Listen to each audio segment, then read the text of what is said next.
What if the absolute hardest parts of your childhood, what if they didn't actually break you? What if instead they built you into something stronger? Today we're going to dig into the survivor's advantage, how those early challenges can forge some incredible and pretty rare strengths. Let's reframe that whole narrative. Okay, so I want you to think about your past for a sec. Does it ever feel like it made you, well, different? Not in a broken or damaged way, but like you're just wired uniquely. We're going to explore how the very coping mechanisms you had to build to get through it might actually be your greatest strengths today. For a lot of people who had to navigate a tough childhood, there's this quiet understanding, right? It's like you're operating on a totally different frequency than your peers. You just see the world through a lens that was shaped and polished by that early adversity. And so often, that feeling of being different gets slapped with these labels. You're broken, or damaged, or maybe too sensitive. But honestly, those labels completely miss the point. We're here to basically dismantle that myth and show you the truth of what you've actually built.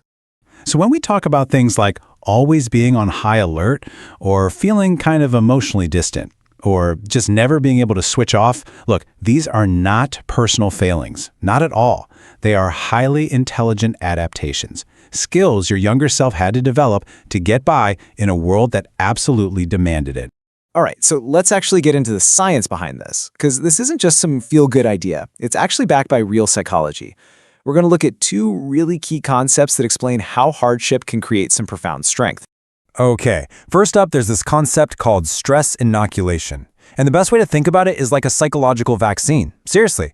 By going through and managing stress early on, your mind and body basically built up an immunity. You learned how to handle pressure that would totally overwhelm other people because, well, you've had the practice. And that idea leads us to something even more powerful: post-traumatic growth. Now this is the real game changer. It's this crucial shift in thinking where you realize you can become stronger, more compassionate, and more resilient, not just in spite of your past, but actually because of it. The struggle itself becomes the very thing that sparks this incredible personal growth. Okay, so what does this all actually look like in your day-to-day life? Let's start reframing these so-called survival traits. It's time to stop seeing them as liabilities and start recognizing them for what they truly are: your hidden superpowers. Okay, let's take hypervigilance, that constant need to scan the room, to check for threats. Well, it sharpens your perception to an absolutely incredible degree. You didn't just survive, you became an expert at reading body language, tone of voice, all the subtext. You know that feeling of walking into a room and instantly knowing the vibe, the emotional temperature?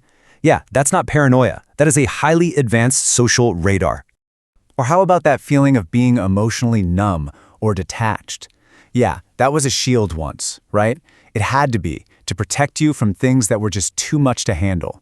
But now it's this rare ability to stay calm in a crisis. When everyone else is freaking out, you're the one who can think clearly, make a plan, and get things done. You're the steady hand because you've been in the storm before. It's really like a kind of personal alchemy when you think about it. You took the raw, kind of messy material of a chaotic environment, and through the fire of just having to adapt, you forged the gold of these powerful strengths. The final step is just learning to use these skills on purpose, turning them into the true advantages they really are. And that, right there, is the survivor's advantage. It's all about owning your entire story, not just the painful parts, but the incredible resilience and the unique toolkit it handed you. Your history doesn't define your limits. It actually defines where your greatest strengths come from. Really want you to think about this for a moment. That defensive shield you had to build just to protect yourself? Well, with a little awareness, a little intention, you can reshape it. It becomes your sharpest tool, your keenest insight, your most dependable strength. So I'm going to leave you with this question. Look back, but with this new lens. What other skills, maybe it's deep empathy or fierce independence or some wild creative problem solving, what other things did you have to develop to survive that have now become your most powerful assets? Your past didn't break you, it built you.